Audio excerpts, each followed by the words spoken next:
late upload. Ngayon lang ako nakapag-vlog. Charet. Kanina pa ako nag-vlog.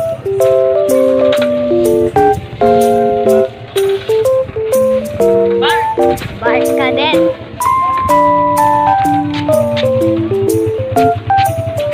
Ayun guys, meron pang tumawag sa akin na Bart. Kilala ko talaga yun.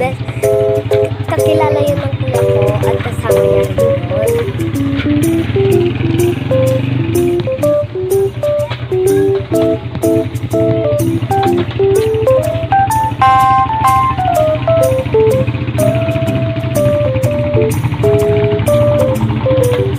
Hinto-hinto pa nga ako dyan dahil may mabagal na tricycle na dumadaan.